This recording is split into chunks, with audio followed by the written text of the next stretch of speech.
Already back to another Western and time travel episode from our favorite classic. But boy howdy did we get one of the sloppiest shots. Execution is not a very phenomenal epic, nor is it super fun. I dare say this is one of the weaker entries of the first season, as you can really tell the Twilight Zone hadn't quite found its footing yet. And while the concept and trippy atmosphere of this showcase truly feel like they'd be riveting, the story unfolding doesn't quite capitalize on the large promises. In this episode, we trail an outlaw cowboy named Joe Caswell, who's set for a hanging for his crimes. But while facing his execution, Caswell is quantum leaped into the future, aka our present, when the professor from Gilligan's Island inadvertently teleports him with his time machine. Yes, really, the professor stars in this as a professor. Oh, how convenient! The professor is a brilliant scientist who summoned Caswell the Kid to present day because he's a historian who seeks to research the past by literally bringing people to modern day so he can question them and exploit them for profit. Cha-ching, cha-ching, cha-ching-gery. However, this leads us to the big conflict, and why, in spite of this episode's shortcomings, it feels like uber Twilight Zone. The professor unwittingly brought a bad guy into our present day, and Caswell reacts with sheer, overwhelmed fear upon seeing this big, scary future where he flips out and goes on a rampage.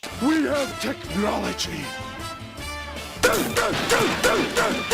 The plot itself tries to inject this intriguing ethical discussion of right and wrong as the professor slowly learns more than what he hoped for during his interviews with Caswell, discovering what a clear danger the dude is, while the outlaw gradually loses his mind trying to comprehend this world he's terrified by. The acting in this episode is quite decent. Naturally, the professor is very good at being this intellectual man of science, since he's been that role for a good portion of his career, and he adds a solid sci-fi feel to this insane setup. Meanwhile, the guy playing Caswell is portrayed by our old prick, the douchey time traveler businessman, Mr. Feathersmith, from of late I think of Cliffordville, who specializes in being over-the-top jerks. So of course, he's a shoo-in for our loopy outlaw. The more you kick, the more justice I figure there is in the world. Well, I'll do a jig for you, Pappy, just like a puppet. How about it? Can't we get it over with? While the acting's top-notch and this insane premise is super cool, I sadly can't say the same about the plot. This episode's glaring issue is that it spirals into a mess, and whatever story arc the writers intended spins out of control. Speaking of which, the professor and Cowboy have a pretty decent, intelligent discussion over Law and Order, where the doc realizes that Caswell's a bad boy, so he ponders returning him back, but the outlaw snaps and kills the professor, escaping into the NYC.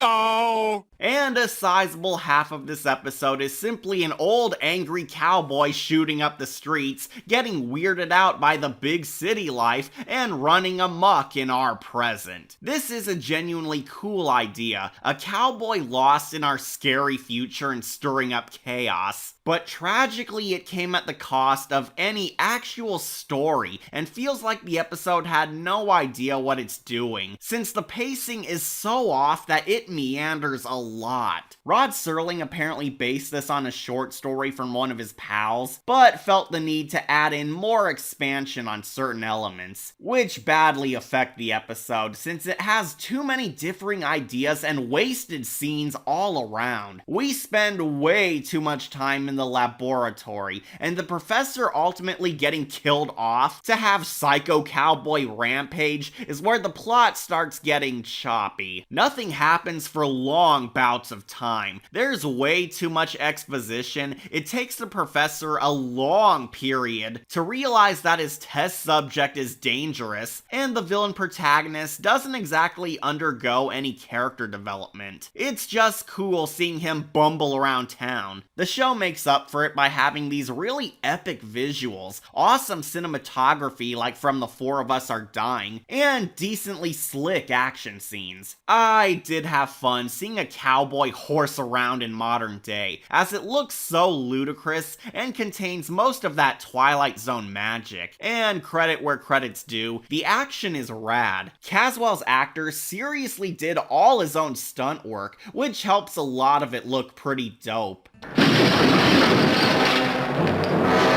This is an episode solely carried by the concept, which does have fun for us to enjoy. Seeing Caswell shoot up everyday tech is so wild, and does remind you that this guy is horrified by what he doesn't understand. There's definitely some semblance of a comeuppance story here, but not solid. I just wish it had a better direction and writing. There's also a lot of idiot moments in this too, which do hurt. The professor, despite inventing time travel, really sucks at reading people, as he very slowly puts together that his cowboy outlaw is a cowboy outlaw. Almost the entire conflict kicks off because of his foolishness in bringing an old man into a technological society, and heck, there's even this stupid bartender who does nothing when he's held up by a drunken idiot and never calls the cops until after he breaks his TV. Now you better make your move.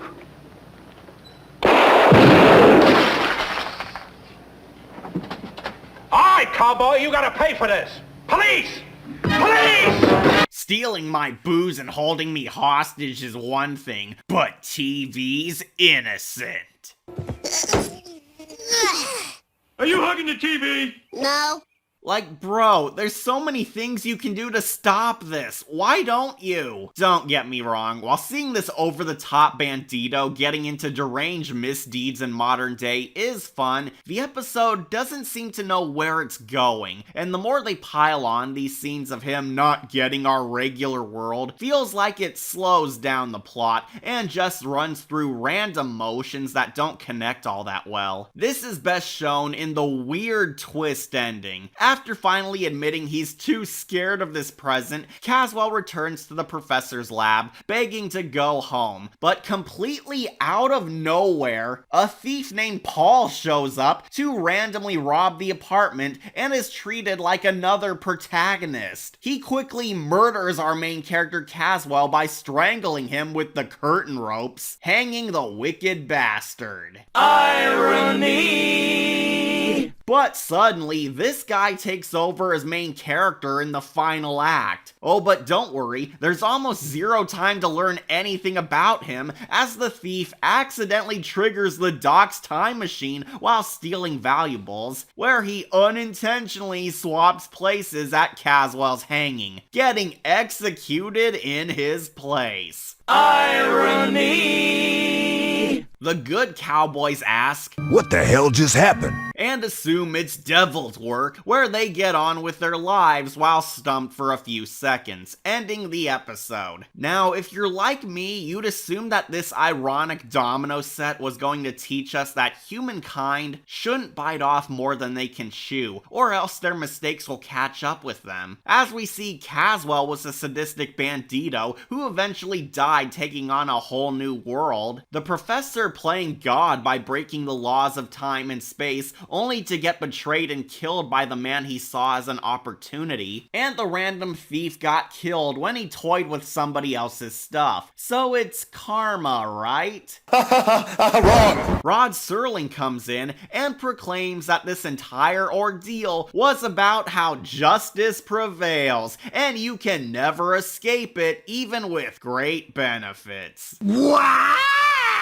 Yeah, justice. Isn't that what you all got out of this time-traveling cowboy tale? Justice. It's about justice. Justice punished everyone in this story about a thug with a gun running through the streets in fear of being a pilgrim in an unfamiliar land. It is the biggest stretch I've ever heard. Not a first for the Twilight Zone, but another example of a lousy landing. Now, I don't quite hate hate this episode, but I'm very disappointed. Mostly because it's so aimless. It wastes this fun setting of an outlaw in the future. The pacing's slow, the story meanders for so long that you don't care anymore. The ending's super random, and the weak message tied to a barely consistent storyline makes this so forgettable. There are a few standout moments here and there. The discussion of right and wrong does have some noteworthiness. The cast's clearly giving their all. The cameramen caught some exquisite scenery, and there's a ton of amusement seeing a cowboy rampage our streets. But it's not enough to save it as a whole. I feel bad because there's some great elements here, but it's ruined by having too many ideas going off at once, and feeling very lost in its own wacky events. I don't recommend it because the episode is simply all over the place and feels unfinished next to Serling's grand masterpieces. So I grant this tale a Silver Skull. Not the worst weird western, but definitely a fine example of a collection of numerous cool ideas awkwardly crammed together in an incomplete work. I guess you could say the problem was the execution.